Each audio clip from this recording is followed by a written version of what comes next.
You were never broken. You were simply taught to believe you were limited. From the moment we begin to dream, the world begins to whisper doubts.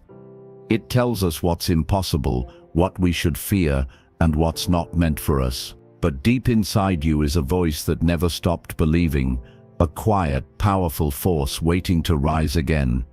This audiobook is not about becoming someone new. It's about remembering who you've always been before the noise, before the fear, before the beliefs that told you you can't. It's time to erase those limits and rebuild your confidence from within. Introduction. Every thought we hold is a seed. The beliefs we nurture grow into the life we live. Limiting beliefs are like invisible walls, unseen but deeply felt. They tell us that we're not good enough, not smart enough, not worthy enough. But these beliefs are not facts. They are simply stories that have been repeated for so long they began to feel true. Confidence is not arrogance, it is self-trust. It's the quiet knowing that no matter what happens, you can handle it. Throughout this audiobook, we'll journey together through 7 powerful chapters that will help you identify, dismantle, and replace limiting beliefs with empowering truths. This is not motivation that fades, it's transformation that lasts. Chapter 1. The Origin of Limiting Beliefs. Before you can erase what limits you, you must understand where it began. Every belief, whether empowering or limiting, has an origin. No one is born believing they are not enough. When you were a child, you looked at the world with open eyes, full of possibility. You didn't question your worth, you simply existed in it. You believed you could do anything, climb the highest tree, draw your dreams, run faster, laugh louder, and reach for everything without hesitation. Then somewhere along the way, something changed. Someone told you no.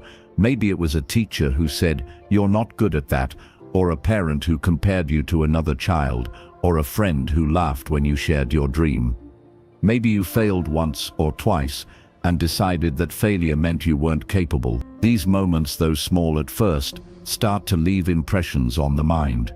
Like fingerprints on glass, they blur how we see ourselves. We start to form conclusions about who we are and what we can or cannot do. And those conclusions, repeated enough times, turn into beliefs. A belief is just a thought you've accepted as truth. The mind collects experiences like data, and when something painful happens, the mind tries to protect you by building walls. Don't try again, it says. Don't take risks. It believes it's keeping you safe, but in truth, it's keeping you small. Over time, these protective thoughts become limiting beliefs. They tell you that success is for others, that happiness is something you have to earn, that love only comes if you're perfect, or that you're destined to stay where you are. It's important to understand that limiting beliefs rarely start with you. Most are inherited from parents, teachers, friends, culture, even society at large. You absorb the fears and opinions of others without realizing it. A parent who grew up struggling might say, "Money doesn't grow on trees," not out of cruelty but from their own limitations. A teacher might tell you that you're not a math person because they once struggled themselves. These beliefs are passed down like invisible family heirlooms, not tangible but heavy nonetheless. The danger of these beliefs lies in their invisibility. Because they live in your subconscious mind, you may not even know they exist. You just feel their weight, the hesitation before you speak up, the self-doubt before you start something new, the guilt that follows when you succeed. You might tell yourself that's just how you are, when in truth it's how you were programmed to think. The beliefs running your life are like the code of a computer. They operate in the background, dictating how you see yourself, how you behave, and what you allow yourself to experience. Imagine this. When you were young, you might have drawn a picture and proudly shown it to someone you loved. If that person smiled and said, "That's beautiful," you felt capable and confident. But if they frowned or dismissed it, a seed of doubt might have been planted. The next time you wanted to create, a quiet voice might whisper, "Don't bother, you're not good enough." That's how it begins, one small seed at a time. The problem is not that the seed was planted, it's that we kept watering it long after it stopped serving us. The first step to erasing limiting beliefs is to bring them into awareness. You can't change what you can't see. Start by observing your internal dialogue. When you think about your goals, what's the first voice you hear? Does it sound encouraging or doubtful? Do you say, "I can do this"? Or do you hear, "Who do you think you are"? The next time you hesitate to take action, pause and ask yourself, what belief is stopping me right now? Write it down if you can. The simple act of recognizing a belief begins to dissolve its power. Awareness shines light on the dark corners of the mind, and light always drives away shadows. You might be surprised to discover how many of your beliefs aren't even yours. They were borrowed, adopted, inherited. If your parents constantly worried about money, you may have grown up believing abundance is rare. If your peers mocked ambition, you may have learned to hide your drive. If you failed early in life, you may have built a story that you're not lucky or not meant for success. But ask yourself this, is that belief objectively true, or is it just something you decided was true once and never questioned again? Here's the truth. You can't always control the messages you received growing up, but you can control whether you continue to live by them. You can unlearn fear. You can rewrite your story. The brain is not fixed. It's flexible, capable of change at any age. Neuroscience calls this neuroplasticity, the ability of the mind to form new pathways and beliefs. Every time you challenge an old belief and replace it with a new empowering one, you are literally reshaping your brain. Think of a belief as a mental habit. You don't break it by force, you replace it through repetition. If your mind has spent years telling you "I can't," you can't expect one "I can" to erase it overnight. But with time, attention, and consistency, you begin to override the old pattern. It's like carving a new trail through a forest. At first it's overgrown and hard to see, but the more you walk it, the clearer it becomes. The old path fades from disuse, and soon the new one feels natural. Here's something powerful to remember. Your beliefs were built through experiences, but they are maintained through your focus. What you focus on expands. If you focus on what's missing, you'll see lack. If you focus on what's possible, you'll see opportunity. The same event can either confirm your limitations or challenge them. It depends on how you interpret it. When something goes wrong, instead of saying, "This always happens to me," try asking, "What is this trying to teach me?" That simple shift transforms limitation into learning. Confidence begins not with success, but with permission. Permission to try, permission to fail, permission to grow. Somewhere inside you is a version of yourself, untouched by doubt. The part that still believes anything is possible. That part has been buried beneath years of conditioning, but it's still there. Every time you question a belief that says "I can't," you give that inner self room to breathe again. You allow the authentic you, the limitless you, to re-emerge. You might think, "But my experiences prove I'm limited." It's important to understand that your experiences don't prove your beliefs. Your beliefs shape your experiences. If you believe you're unlucky, you'll filter life through that lens and ignore moments that contradict it. If you believe you're not lovable, you'll unconsciously push people away and then use that as proof. The mind is always seeking evidence to support what it already believes. But when you begin to change the belief, your reality slowly adjusts to match it. Every time you notice a limiting belief, pause. Don't resist it or judge it. Understand it. Ask, when did I first start believing this? Maybe it came from childhood, maybe from a painful relationship, or maybe from a moment when you failed and didn't forgive yourself. Whatever the source, recognize that the belief was formed to protect you from pain. Thank it for its service, and then release it. You no longer need protection from a past that no longer exists. To erase limiting beliefs, you must learn to become your own mental sculptor.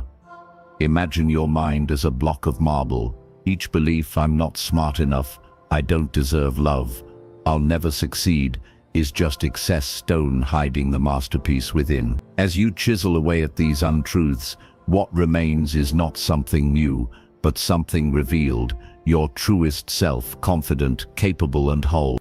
As you move through this process, remember, awareness is freedom. Every time you observe a negative thought and question its validity, you take your power back. You are not your beliefs, you are the consciousness observing them. And from that awareness, you can choose again to believe in your growth, your worth, your ability to change, and your right to a limitless life. The origin of your limiting beliefs does not define your future. It simply explains your past. But your awareness, your willingness to change, and your decision to believe in yourself, those define what comes next. Every great transformation begins with one realization: you are not your programming. You can rewrite the story, you can rebuild your confidence, you can unlearn everything that ever made you doubt your worth. The walls that once confined you were never made of stone, only of thoughts, and thoughts can change. So take a breath, look inward. Begin to notice what you've believed for too long without question, because once you see the cage, you've already found the key. Chapter 2: The Power of Thought Repetition. Every belief that shapes your life, whether empowering or limiting, was born through repetition. You didn't come into the world doubting yourself or questioning your worth. Those doubts were learned, and what is learned can be unlearned. The human mind is like fertile soil. Whatever you plant and water will grow. If you consistently plant seeds of fear, doubt, or failure, those will take root. But if you intentionally plant thoughts of confidence, peace, and success, those too will flourish. The truth is simple yet profound. What you repeat becomes real. Every thought sends a signal to your brain, and the brain, being a pattern-recognizing machine, begins to form connections that align with those repeated messages. This is how neural pathways are built. The more often you think or say something, the stronger that pathway becomes. Think of it like carving a path through a forest. The more times you walk it, the clearer and more permanent it becomes. When you constantly repeat negative thoughts, I'm not good enough, I always fail, nothing ever works out for me, you are rehearsing limitation. You're not just thinking those words, you're instructing your subconscious mind to make them true. The subconscious doesn't argue with you, it accepts whatever it hears most often. That's why it's so important to be mindful of your inner dialogue. If your thoughts are commands to your subconscious, what orders have you been giving it? Let's look at how this works in daily life. Suppose you grew up hearing that success was only for the lucky few. Each time you faced a challenge, your mind repeated that phrase. Eventually, it became automatic. You didn't need anyone else to say it. You began saying it to yourself. So when opportunities appeared, you subconsciously avoided them because your mind had been trained to believe that success wasn't for you. The same mechanism that traps you in limitation can also set you free once you learn to use it intentionally. The good news is that repetition doesn't discriminate. It works the same way for empowering thoughts as it does for limiting ones. If you start repeating new positive ideas with emotion and consistency, your brain begins to adapt.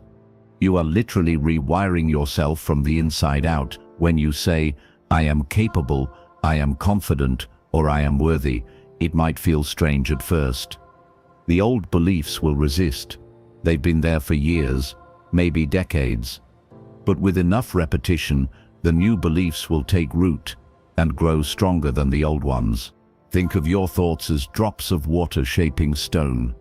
One drop may seem insignificant, but over time, the continuous flow carves deep channels. This is how habits of thought are created. It's not a single affirmation or one burst of motivation that changes your life.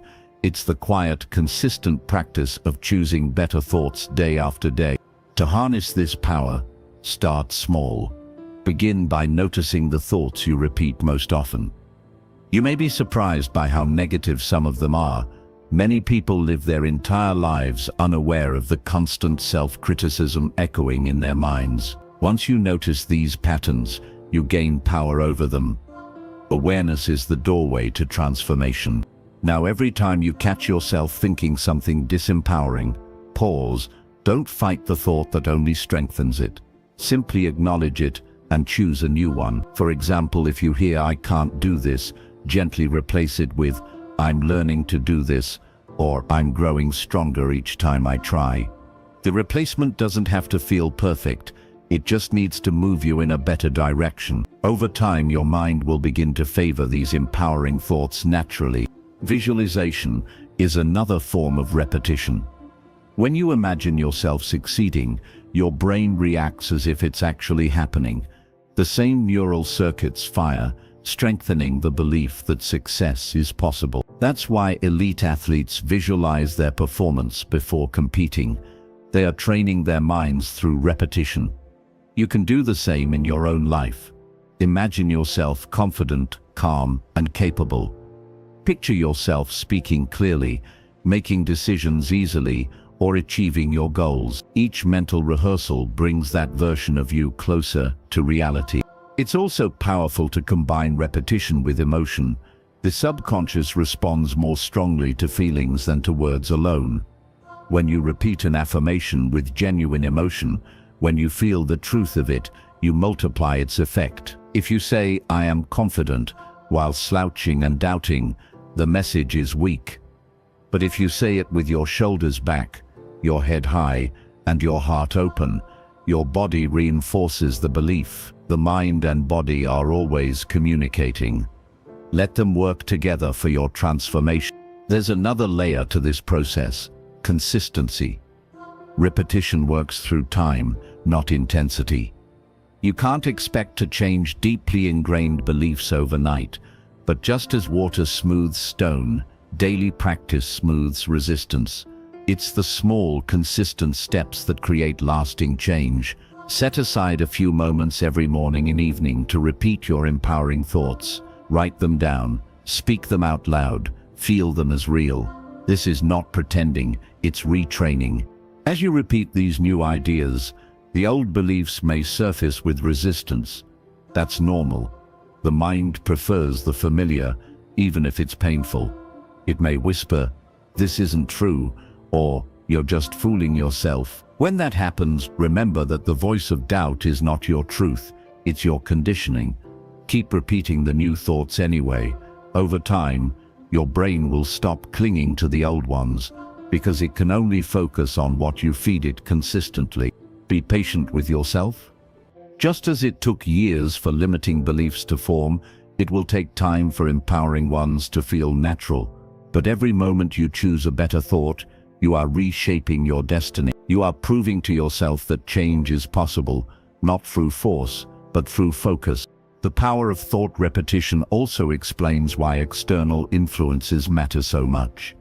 The voices you listen to, whether from friends, media, or social networks, become part of your mental environment. If you surround yourself with negativity, fear, or cynicism, those ideas will seep into your subconscious. Protect your mental space. Feed your mind with content that uplifts, educates, and expands you. Let every podcast, book, or conversation become a repetition of empowerment. Here's a simple truth to remember. Repetition builds belief, and belief drives behavior. If you believe you can, you'll act accordingly. If you believe you can't, you'll hold back. Both outcomes are self-fulfilling, so why not choose beliefs that open doors instead of closing them? Let's say you want to build confidence in public speaking. You can begin by repeating, "I am calm, clear, and confident when I speak." Even if it feels false at first, keep going.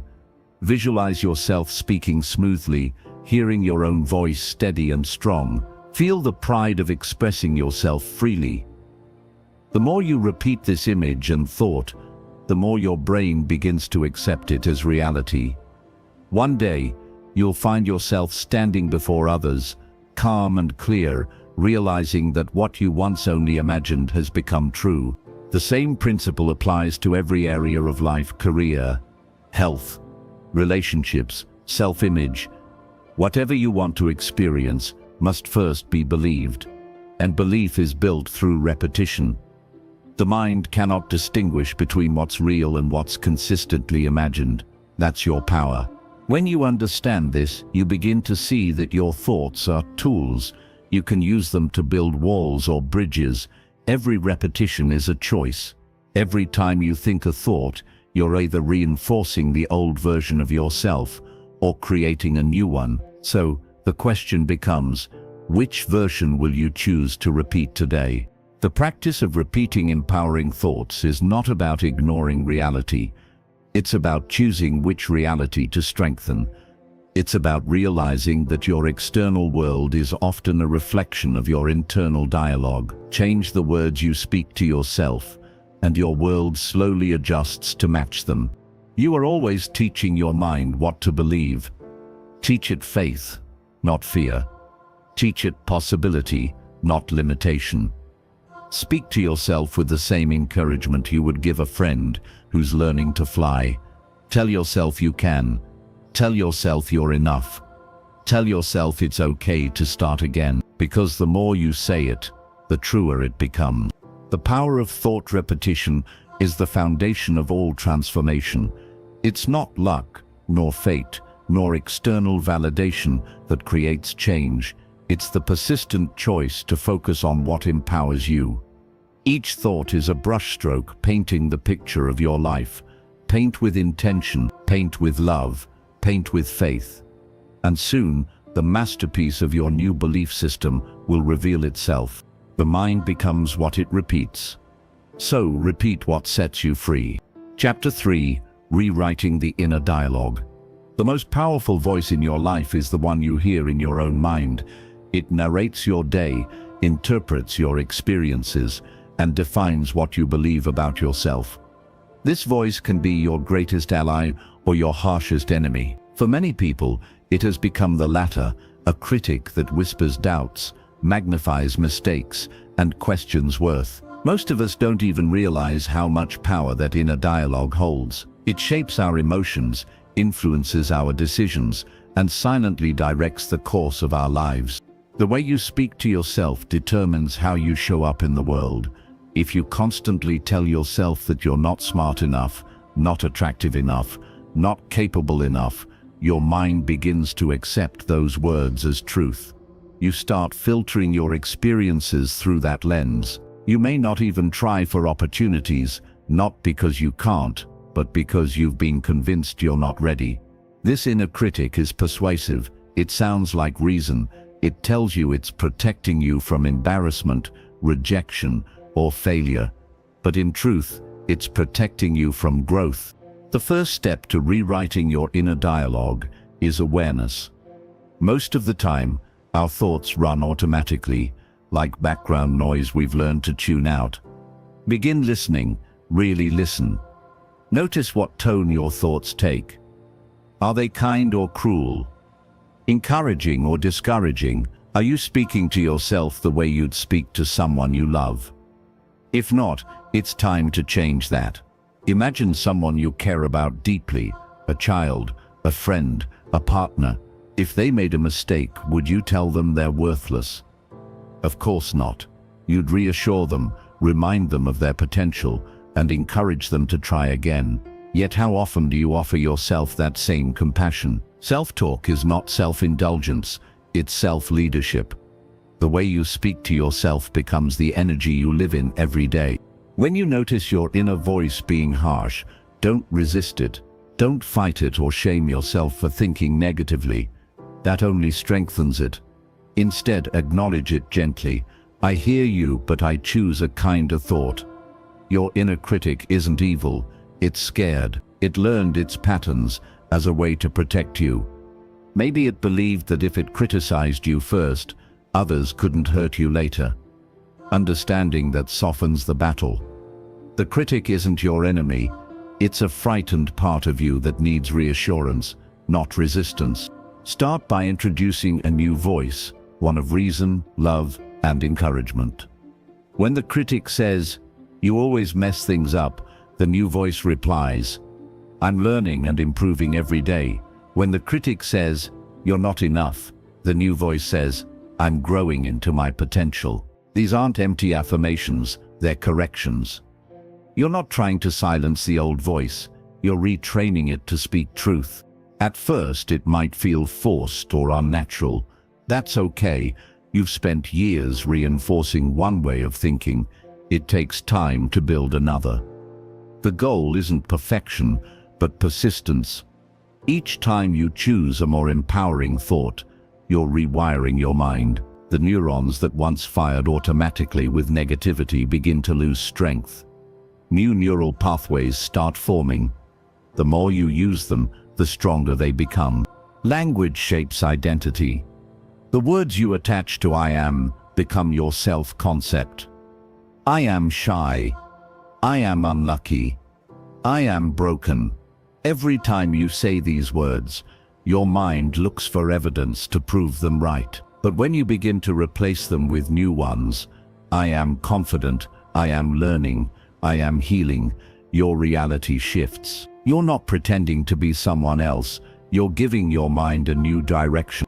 There's a simple practice that can change everything: pause and reframe. Whenever you catch a negative thought, stop and ask, is this thought helping me or hurting me? If it's hurting you, rewrite it. Turn "I can't do this" into "I'm figuring out how to do this." Change "I always fail" to "I'm getting better every time I try." This subtle shift transforms frustration into growth. Visualization can also strengthen your new inner dialogue. Close your eyes and imagine meeting the version of yourself who has already rewritten their self-talk. Calm, confident, self-assured. How do they speak to themselves? What do they believe? How do they move, breathe, and respond to challenges? That version of you already exists in potential form. When you act as though you are already them, your inner dialogue begins to align naturally. Another important step in rewriting your inner dialogue is forgiveness. Many of your harshest thoughts come from unresolved guilt or shame. You may be carrying old mistakes like invisible weights, using them as reasons to doubt yourself, but you can't heal while you're constantly punishing yourself for who you used to be. You did the best you could with the awareness you had at the time. The moment you understand that, you give yourself permission to grow. See to yourself with the same grace you'd offer someone else seeking redemption. It's also helpful to pay attention to the environment around you. The voices you hear externally often become the voices you internalize. If you spend your time around people who constantly complain, criticize, or belittle, those patterns seep into your subconscious. Seek environments and relationships that speak life into you, places where your confidence is mirrored, not diminished. Surround yourself with people who remind you of your strength when you forget it yourself. Music, books, podcasts, and the content you consume all feed your inner dialogue. Choose what you allow into your mind as carefully as you choose what you eat. Just as the body becomes what you feed it, the mind becomes what it hears repeatedly. One of the most powerful exercises to reprogram your self-talk is journaling. At the end of each day, write down the moments when your inner critic spoke the loudest, then respond to it in writing, like a compassionate friend. For example, today I felt like I wasn't good enough at work, but I showed up. I learned something new. That's progress. This simple practice builds awareness and gently retrains the mind to focus on growth rather than self-attack. Over time, you'll notice the volume of your inner critic decreasing. It won't vanish completely, and it doesn't need to. The goal is balance. You'll still have self-doubt from time to time, but it will no longer control your behavior. The voice of self-belief will become louder, steadier, and more natural. You'll begin to notice yourself making decisions from confidence instead of fear. Rewriting your inner dialogue is an act of reclaiming authority over your mind. You are the narrator of your story, and the story you tell yourself determines how you live. Every time you replace "I'm not ready" with "I'm prepared enough to begin," you strengthen that narrative. Every time you speak to yourself with kindness, you reinforce the truth that you are worthy of compassion, not condemnation. Confidence is not born from perfection, it's born from self-trust. And self-trust grows from the words you repeat to yourself when no one else is listening. So be mindful of your language. Your thoughts are seeds, and your words are water. Nurture what you wish to grow. There will be days when the old dialogue tries to return, when self-doubt knocks on the door, reminding you of your flaws. But this time you'll recognize it. You'll smile and say, "I know this voice, but I don't believe it anymore." And in that moment, you take back your power. Rewriting your inner dialogue is not about silencing every negative thought. It's about building a stronger, kinder, truer voice that leads you forward. It's about learning to be on your own side again. When that happens, everything changes, not because the world becomes easier, but because you become stronger. The words you speak to yourself create the world you live in. Speak wisely, speak gently, speak with the authority of someone who knows that growth is possible, because it is. And with each thought, each word, each moment of awareness, you are rewriting not just your dialogue, but your destiny. Chapter 4. The Mirror of Self-Perception. Every day you look into a mirror, but how often do you truly see yourself? Most people glance at their reflection only long enough to notice imperfections, a flaw in the skin, tired eyes, a small detail to fix. Rarely do we look deeper, beyond the surface, into the person behind the face. Yet that reflection silently reveals one of the most powerful truths about your life. How you see yourself determines everything you experience. Your self-perception is the lens through which you interpret the world.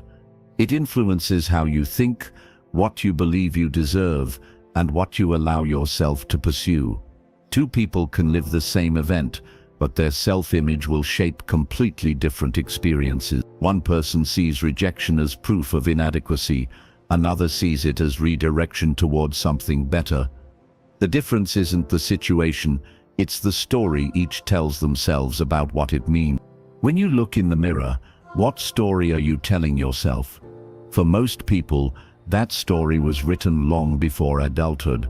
It began with the words of parents, teachers, and peers. If you were praised for achievements but criticized for mistakes, you may have learned to associate your worth with perfection. If you were compared to others, you may have built a belief that you were never enough. These messages became the framework of your self-image, and unless you've consciously challenged them, they still shape how you see yourself today. The tragedy is that most of us continue to carry outdated self-perceptions, like wearing clothes that no longer fit. You may still see yourself as the insecure child who didn't fit in, or the person who failed once and never forgave themselves. The mirror reflects your face, but your mind projects your identity. What you believe about yourself becomes the filter that determines what you notice, what you attract, and what you allow.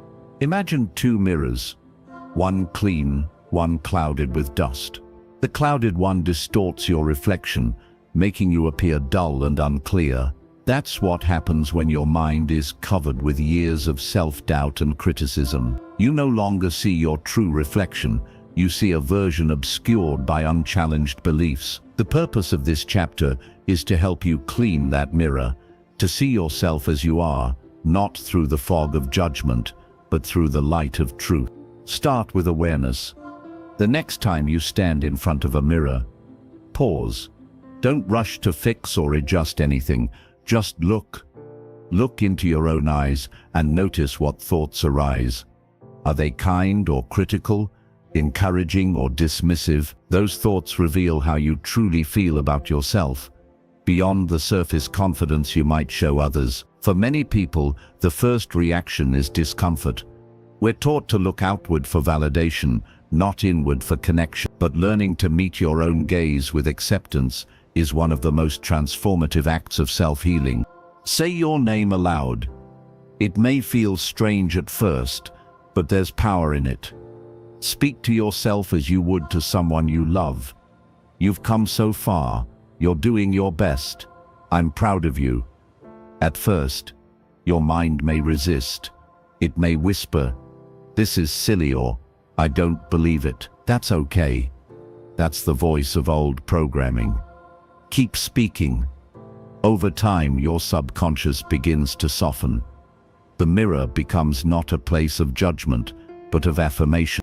Your self-perception is not fixed, it's fluid. It changes as you change. When you begin to see yourself as capable, worthy, and deserving, your actions naturally align with that belief. You hold your head higher, make bolder choices, and attract experiences that match your confidence. This isn't magic, it's psychology. The mind seeks consistency. It wants your external reality to match your internal identity. So if you believe you are strong, you will behave in ways that prove it. If you believe you are unworthy, you will unconsciously sabotage opportunities that contradict that belief. To rebuild a healthy self-image, you must separate who you are from what you've been through. Many people confuse their identity with their experiences. They say, "I failed," and secretly mean, "I am a failure." But failure is an event, not a person. It's feedback, not a definition. The same is true for pain, rejection, and loss. They are chapters in your story, not your whole story. Confidence grows when you start identifying with your strengths rather than your shortcomings. Each time you overcome something difficult, acknowledge it. Each time you show kindness, persistence, or courage, recognize it. These moments are not small.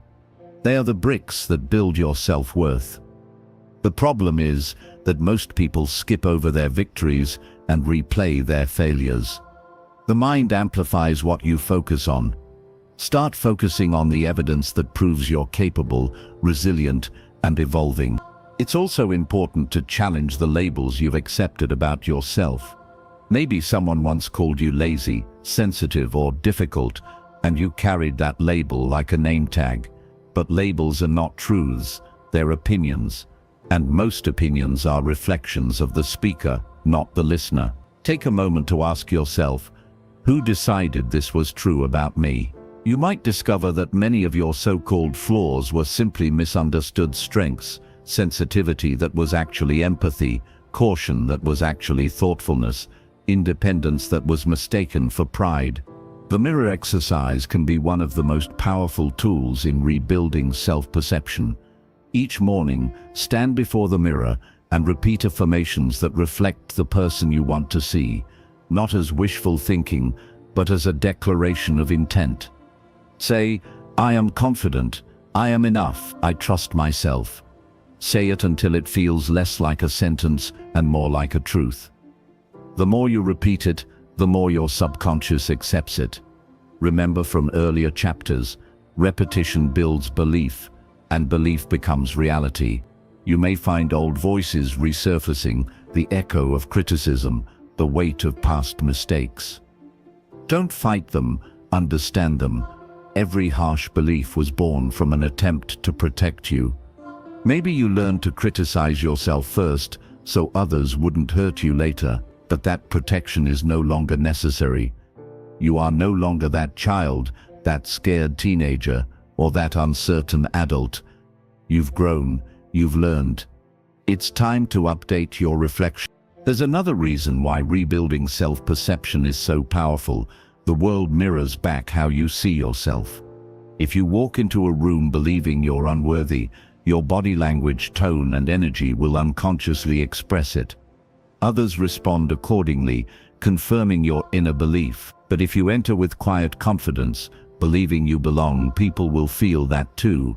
You don't need to announce your worth, you simply embody it, and the world reflects it back. True confidence isn't arrogance, it's alignment. It's the calm knowing that you are enough as you are, while still being open to growth. It's standing before the mirror and seeing not perfection, but progress. It's being able to say, "I have flaws, but I'm not defined by them. I have strengths, and I honor them." When you reach that place, the need for external validation begins to fade. You stop chasing approval because you already approve of yourself. Every time you look into the mirror, remember, you are seeing the result of years of beliefs, choices, and growth. But you are also seeing potential, the limitless version of you that exists beyond fear and doubt. The reflection you see today is not final.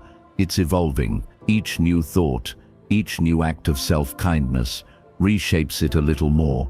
So the next time you meet your own eyes, don't just see the surface. See the survivor who made it through hard days. See the learner who continues to grow. See the creator of the life that's still unfolding. You are not what the world told you to be. You are what you decide to become. Your reflection is waiting for you to notice the truth. You've always been enough. You just forgot to believe it. Clean the mirror. See yourself clearly. The confidence you're seeking isn't out there. It's been in your reflection all along, waiting for you to remember. Chapter 5. Replacing fear with faith. Fear is the mind's natural response to uncertainty. It whispers warnings, paints vivid pictures of what could go wrong, and convinces you that staying where you are is safer than moving forward. Everyone feels fear. It's part of being human. But the problem isn't fear itself. It's the way we give it authority over our decisions. When fear becomes the loudest voice in your mind, it builds invisible walls around your potential. It limits your vision, your actions, and your confidence. Yet what most people forget is that fear and faith are two sides of the same coin. Both require you to believe in something you can't see. Fear believes in failure, while faith believes in possibility. The same imagination that creates fear can be trained to create faith. When you worry about the future, you're visualizing an event that hasn't happened yet. You see images of rejection, loss, embarrassment, or pain. You feel the emotions as though they were real, even though they exist only in your mind. That's the power of thought. It can make unreal things feel real. But here's the truth. If your imagination is strong enough to create fear, it's strong enough to create courage. The same mental energy that builds anxiety can build confidence. It's not about getting rid of imagination, it's about directing it toward faith. Faith doesn't mean ignoring reality. It means choosing to focus on what's possible rather than what's terrifying. It's the quiet inner assurance that even if you don't have all the answers, you'll find your way. Faith is not the absence of fear. It's the decision to move forward despite it. Courage is not about never feeling afraid. It's about acting in alignment with your higher vision instead of your lower doubts. Every time you do something that scares you but you do it anyway, you strengthen faith and weaken fear. To replace fear with faith, you must first understand fear's purpose. Fear's job is to protect you, not to paralyze you. It developed over centuries to keep humans safe from physical danger. But in modern life, that same mechanism often misfires. It treats a new career, a conversation, or a personal goal as though it were a threat to your survival. That's why your heart races, your palms sweat, and your mind screams, "Stop!" when you step outside your comfort zone. Your brain doesn't know the difference between physical danger and emotional risk. Once you realize that, you can thank fear for trying to protect you, then remind it that you're safe to proceed. One powerful way to retrain your relationship with fear is through awareness and reframing. When fear arises, don't run from it. Observe it. Ask yourself, what is this fear trying to tell me? Often, fear points to the exact area where growth is waiting. If you're afraid to speak in public, perhaps you're being called to share your voice. If you're afraid to start something new, maybe you're being called to create. Fear highlights the edges of your potential, the places you haven't yet discovered confidence in. The next time fear appears, instead of saying, "I'm scared," say, "I'm expanding." That simple change reframes fear as a sign of progress, not weakness. The presence of fear often means you're on the right path. Growth never feels completely safe, because it requires leaving the familiar behind. But remember, everything you now find comfortable once felt unfamiliar too. You didn't know how to walk until you tried and fell. You didn't know how to speak until you stumbled over your words. You built confidence by acting through uncertainty. The same principle still applies. Faith grows through repetition, just like any other belief. Every time you choose faith over fear, you're training your mind to trust itself. You're showing yourself that the unknown isn't dangerous, it's simply undiscovered. Confidence is not built by waiting for fear to disappear. It's built by proving, again and again, that you can handle what comes. Each time you step into something new, your comfort zone expands. What once terrified you becomes natural, and the next challenge becomes easier to face. Visualizing success is a powerful tool in building faith. Just as fear creates mental pictures of failure, you can consciously create images of things going well. Close your eyes and see yourself accomplishing the very thing you're afraid of. Feel the sense of pride and relief as if it's already happened. Let your mind rehearse success instead of disaster. When you repeat this enough, your brain begins to expect positive outcomes, and your nervous system responds accordingly. It's also helpful to replace fear-based language with faith-based language. Instead of saying, "What if I fail?" ask, "What if I succeed?" Instead of "This might go wrong," try, "Something good could come from this." Words shape emotion, and emotion shapes action. The phrases you repeat to yourself become mental programs. Choose words that build strength, not stress. There will always be moments when fear feels overwhelming, when the unknown seems too vast or the stakes too high. In those moments, ground yourself in truth. Take slow, deep breaths. Remind yourself that fear is temporary. It rises and falls like waves. It cannot stay forever. When you breathe through it, you reclaim control over your body and your focus. Then take one small action in the direction of your goal. Action is the antidote to fear. You don't overcome fear by thinking about it. You overcome it by moving through it. Some fears are rooted in the past. Maybe you failed once and never recovered emotionally. Maybe you were hurt, embarrassed, or rejected, and now your mind associates similar situations with danger. That's natural, but it's also outdated. The person you are now is not the person who failed back then. You've grown, learned, and evolved. The past doesn't define you, it prepares you. Each experience that once caused fear can become evidence of strength. You've survived everything life has thrown at you so far. That's proof of resilience. Use that proof to build faith in your ability to handle whatever comes next. Faith doesn't eliminate uncertainty, it transforms your relationship with it. Instead of seeing the unknown as a threat, you begin to see it as potential, a blank canvas where anything can unfold. You stop needing to control every detail and start trusting that life is unfolding for your growth, not against it. You begin to say, "I may not know how this will work out, but I believe something good will come from it." That belief alone opens doors you didn't even know existed.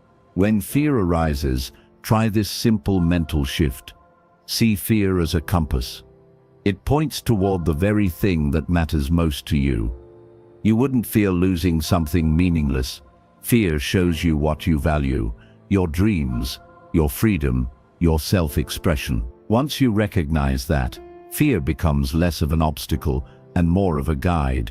It's simply energy asking to be redirected toward faith. Another key to replacing fear with faith is gratitude. Fear focuses on what might go wrong. Gratitude focuses on what's already right. When you shift your focus to what you appreciate, your health, your growth, your opportunities, you train your mind to see abundance rather than scarcity. Gratitude and fear cannot coexist in the same moment. Whenever you feel anxious, pause and list 3 things you're grateful for. You'll feel your energy shift immediately. The more you practice faith, the more natural it becomes. You'll start to notice yourself facing challenges with calm instead of panic. you'll feel the difference between fear's tension and faith's peace. You'll realize that nothing outside you can truly shake what's inside you when it's built on belief. Replacing fear with faith is not a one-time event.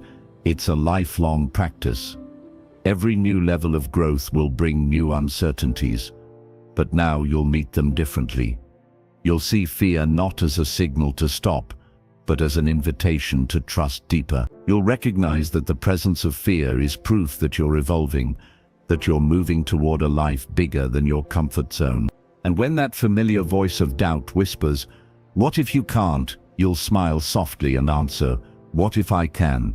That moment, that quiet choice, is where transformation begins. Because the mind that chooses faith over fear is unstoppable. It stops waiting for certainty and starts creating it. It stops fearing the unknown and starts shaping it. It learns that courage isn't the absence of fear, it's the mastery of it. Every great achievement, every act of confidence begins with one brave decision: to believe in possibility more than limitation.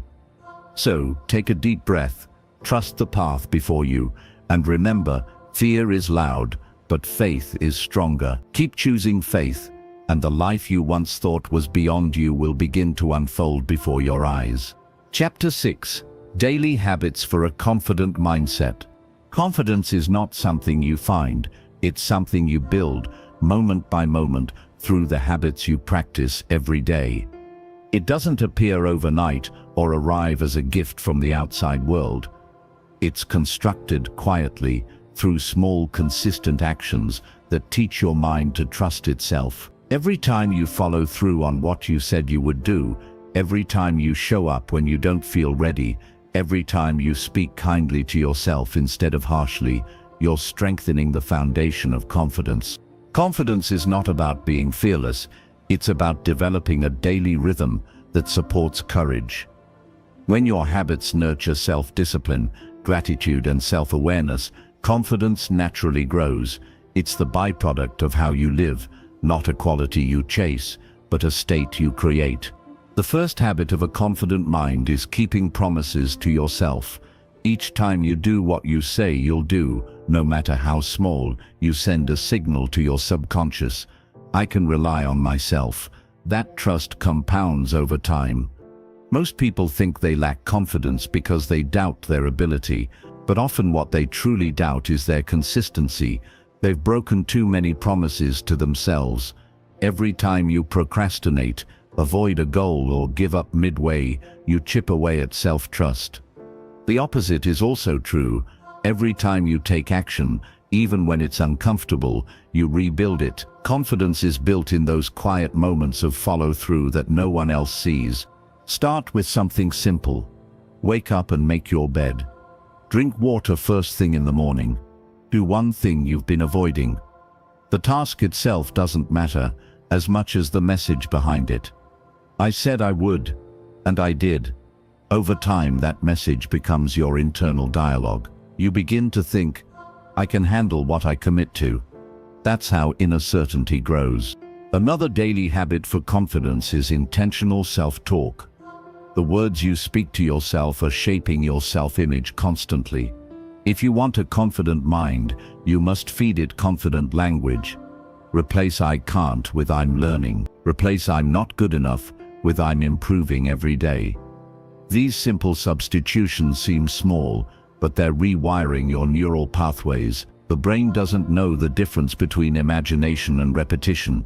It simply believes what it hears most often. Speak to yourself with authority and encouragement, the same way a great coach speaks to their team before a game. Confidence also thrives in structure and routine. A scattered life creates a scattered mind. When your days have rhythm, your energy stabilizes. This doesn't mean rigid schedules. It means having anchors that remind you of your direction. Start your mornings with clarity. Before checking your phone or emails, take a few minutes to center yourself. Sit in silence, breathe deeply, and remind yourself of who you're becoming. This sets the tone for your day. Then, plan 3 key actions that align with your goals. Completing small, meaningful tasks gives your mind evidence of progress. Equally important is movement. The body and mind are deeply connected. When you move your body, you shift your state of being. Exercise, even light stretching or a short walk, increases blood flow and releases endorphins, the chemicals responsible for feelings of confidence and well-being. Physical movement reminds your mind that you are capable of taking action. It breaks the paralysis of fear and indecision. Confidence doesn't thrive in stagnation, it thrives in momentum. Another essential habit is gratitude. Gratitude redirects your focus from what's missing to what's present. It teaches your mind to look for abundance instead of lack. Each morning or evening, write down 3 things you're grateful for. They don't have to be grand: a good meal, a kind word, a small victory. Gratitude shifts your emotional baseline. It softens anxiety and builds optimism, which are vital for a confident mindset. A grateful mind is a grounded mind. It sees life through the lens of possibility rather than fear. Next, practice mindful reflection. Confidence doesn't grow from doing more, it grows from understanding more. Take time each day to pause and reflect on your choices, emotions, and progress. Ask yourself, what went well today? What challenged me?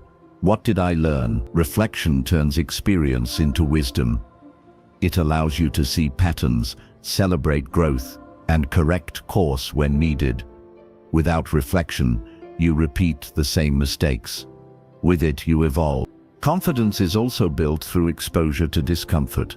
Each day, do one small thing that stretches your comfort zone. It could be speaking up in a meeting, striking up a conversation, sharing your ideas, or tackling a task you've been postponing. Discomfort is not a sign of weakness, it's a signal of expansion. Every time you face discomfort, your mind learns that fear is survivable. The next challenge feels easier because your nervous system remembers, I've been here before and I made it through. Equally vital is self-compassion. Confidence isn't about pretending you never fall. It's about knowing you can rise after you do. Treat mistakes as part of growth, not as proof of inadequacy. When you fail, don't attack yourself. Analyze what happened and learn. Say, this experience taught me something valuable. Compassion creates psychological safety, and safety allows courage to grow. A mind that constantly punishes itself will always fear taking risks. A mind that forgives itself becomes unstoppable. Another quiet builder of confidence is environmental design. Surround yourself with reminders of who you're becoming. Keep your workspace clean and inspiring. Display quotes, images, or symbols that represent your goals. The environment you live in influences your state of mind more than you realize. If your surroundings are chaotic, your thoughts will be too. Simplify and beautify your space. It tells your mind you value yourself and your work. Also, limit your exposure to negativity. That includes negative media, gossip, and people who drain your energy. The mind absorbs what it consumes. Protect your focus like a precious resource. Seek out books, podcasts, and people that challenge and uplift you. Confidence grows faster in positive soil. Rest and recovery are often overlooked, yet they are essential habits for a confident mindset. Confidence requires energy, and energy requires restoration. Sleep well, take breaks, step away from screens. When you rest, your body restores balance, and your mind regains clarity. Overworking from insecurity only reinforces the belief that you must earn rest to be worthy. But true confidence knows that rest is not laziness, it's respect for your limits. Lastly, practice celebrating small wins. Confidence grows when you acknowledge progress, not perfection. At the end of each day, take a moment to recognize what you accomplished, no matter how minor it seems. Say to yourself, I'm proud of me for doing that. This reinforces positive feedback loops in your brain. You train yourself to associate effort with reward. Over time, these small habits create a powerful transformation. You stop waiting to feel confident and start living confidently. You stop chasing approval and start trusting yourself. You realize that confidence was never about becoming perfect. It was about consistently showing up, growing and honoring your own word. Confidence doesn't happen in one grand moment of courage. It happens in the tiny choices you make when no one's watching, waking up early when you'd rather sleep, saying kind words to yourself when you feel low, doing the hard thing when it would be easier to quit. These moments, stacked day after day, become your unshakable foundation. The truth is, you don't need to wait for confidence to begin. You build it by beginning. Start small, stay consistent, and trust the process. With each day of intentional living, you're teaching your mind a new truth. I am capable, I am enough, and I am in control of my growth. Confidence is not found in a single act of bravery, but in the steady rhythm of self-respect repeated daily. So keep your promises, move your body, speak kindly, reflect often, rest deeply, and remember, each habit, no matter how small, is a declaration of belief in yourself. Over time, these habits won't just make you act confident, they'll make you be confident. Chapter 7. Becoming the architect of your reality. By now you understand that your beliefs shape your experience, your thoughts build your confidence, and your habits design your mindset. The next step, the highest level of transformation, is realizing that you are not just a participant in life, you are its architect. Every emotion, every outcome, every pattern you experience begins in the mind. The world around you is a mirror reflecting what you believe to be possible within yourself. When you understand this, you stop waiting for life to change and start creating change from within. Being the architect of your reality means taking full ownership of your thoughts, actions, and emotions. It doesn't mean blaming yourself for everything that happens. It means recognizing your power in how you respond to it. You may not control every circumstance, but you always control your perspective, and your perspective determines your experience. Two people can face the same storm. One breaks and one grows stronger because of what they believe it means. You cannot always choose the weather, but you can choose how to sail. The first blueprint for creating your reality is clarity. You can't design a life you can't visualize. Take time to define what you truly want, not what society expects, not what others think you should pursue, but what your heart desires when it's quiet and honest. Ask yourself, what kind of life feels aligned with who I am? What values matter most to me? What do I want to create, contribute, and experience? Write your answers down. The clearer the vision, the more power it holds. The mind needs direction, otherwise it drifts toward chaos and doubt. Once you have clarity, the next step is belief alignment. You cannot create a reality that contradicts your beliefs. If your dream is to succeed but your inner belief whispers, "I'm not worthy of success," that belief will sabotage every opportunity that comes your way. Your mind will unconsciously steer you toward outcomes that match your expectations.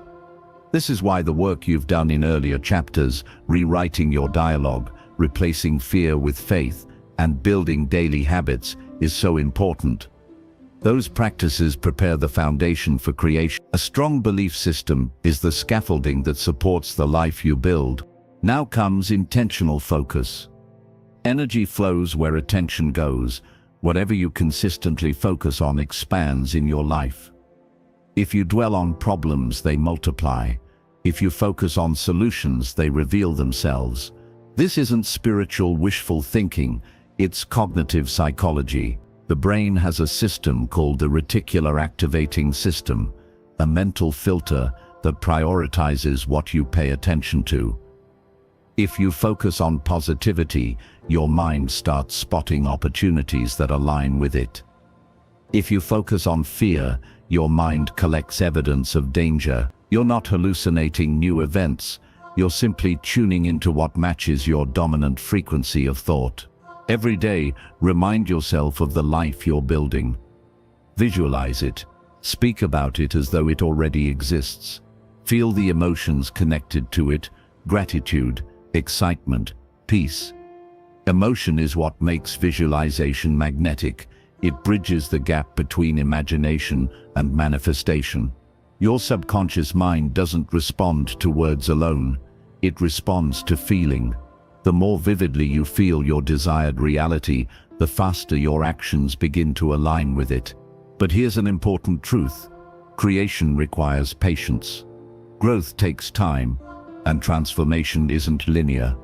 There will be days when doubt returns, when fear tries to reclaim space, when results seem invisible. In those moments, remember, a seed doesn't sprout the moment it's planted. The roots grow in silence first. Faith is what keeps you watering your dream before you see it bloom. Keep showing up. Keep thinking in alignment with your vision. The consistency of your belief is what turns imagination into reality. To become the architect of your life, you must also master emotional responsibility. Your emotions are not random. They're signals pointing to your focus and interpretation. When anger, sadness, or fear arises, don't suppress them. Examine them. Ask, what belief is behind this feeling? For example, if you feel jealousy, perhaps you believe someone else's success diminishes yours. If you feel anxiety, maybe you believe you won't be able to handle what's ahead. By applying the root belief, you regain power over it. Once you shift the underlying thought, the emotion loses control. Another principle of conscious creation is detachment. This may sound paradoxical, but it's crucial. Detachment doesn't mean you stop caring about your goals. It means you release the desperation around them. When you cling too tightly, you create tension, and tension blocks clarity. Detachment is trust, the faith that what's meant for you will align in perfect timing. It allows you to act with confidence, not fear. You do your part, the visualization, the action, the belief, and then you allow life to do its part. The best architects don't hover over every brick. They trust the blueprint and continue building. Your environment also plays a massive role in shaping your reality. The people you spend time with, the information you consume, the spaces you inhabit, all feed your subconscious. If you're surrounded by negativity, drama, or limitation, it's like trying to build a palace on unstable ground. Protect your energy fiercely. Seek people and places that reflect the mindset you're cultivating. The more aligned your external world is with your internal vision, the faster your transformation unfolds. Equally important is aligned action. Thought alone isn't enough. You can dream all day, but without movement, your vision remains a fantasy. Action bridges the gap between mental creation and physical reality. But this action doesn't have to be grand or perfect. It simply needs to be consistent and aligned with your goal. Each step you take reinforces your belief and signals to your subconscious that your dream is real. As you take action, remember that failure is part of the design process. No architect builds a masterpiece without revising the plan. Every setback offers feedback. When something doesn't work out, instead of asking, "Why me?" ask, "What is this teaching me?" Each lesson refines your structure. The cracks you repair become part of the strength that holds your life together. Now imagine your ideal self, the version of you who has already achieved balance, peace, and purpose. How does that person think, speak, and behave? Begin living from that identity now. When you act as if you already are that person, your mind adapts to match it. You're not pretending, you're aligning. This is the essence of becoming the architect, designing your internal world until your external world reflects it. Your reality begins and ends with the thoughts you accept as truth. If you believe life is happening to you, you'll live as a victim. If you believe life is happening for you, you'll live as a creator. Every belief you hold is a building block. The question is, are you building a prison or a palace? The most empowering moment in your journey is when you realize nothing outside you determines your worth, your direction, or your destiny. You do. The power you once gave to fear, to doubt, to other people's opinions, you can reclaim it. When you take that power back, your entire world shifts. You stop reacting and start creating. You stop waiting for the right time and start realizing that this is the time. Becoming the architect of your reality is not about controlling life. It's about co-creating with it. It's about aligning your thoughts, emotions, and actions so that life responds to your clarity and courage. You no longer live by default, you live by design. Every great structure begins with a single line on a blank page. Consider this your blueprint. Start drafting the life you want. One belief, one thought, one action at a time. Build it with patience. Reinforce it with love. And when doubt tries to make you forget your power, return to this truth. You are not a product of your past. You are the designer of your future. You have always held the pen. Now it's time to draw the life you deserve. As this audiobook comes to an end, remember, this is not the end of your transformation. It's the beginning of a new chapter in your relationship with yourself. You've walked through your mind, explored the roots of your beliefs, challenged the thoughts that once held you back, and discovered the quiet power that's been waiting within you all along. The journey of erasing limiting beliefs is not about becoming someone new. It's about returning to the person you were before the world told you who to be. Every fear, every doubt, every limitation you've carried was never a reflection of your true self. They were layers, protective, inherited, temporary. Beneath them, you have always been capable, worthy, and powerful. Now you have the awareness to see it. You've learned that your thoughts create your reality, your words shape your emotions, and your habits build your confidence. You've learned that the voice inside your mind doesn't have to be your enemy. It can become your greatest ally. You are no longer at war with your mind. You are in partnership with it. You've learned to question your fears, to replace old patterns with new beliefs, and to speak to yourself with compassion instead of criticism. You've learned that the power to change your life doesn't come from waiting for external validation. It comes from the quiet decision to believe in yourself again.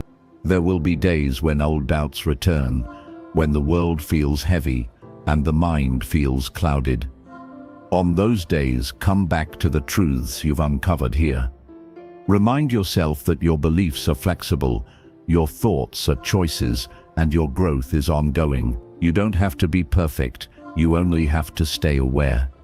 Awareness is power. It is the light that dissolves the shadows of fear. Confidence isn't a final destination, it's a way of living. It's the trust you build through daily alignment with your values, your purpose, and your truth. It's waking up each day and deciding that no matter what happens, you will show up as your best self, not flawless, but faithful to your growth. And remember, growth is not loud. It doesn't always come with applause or recognition.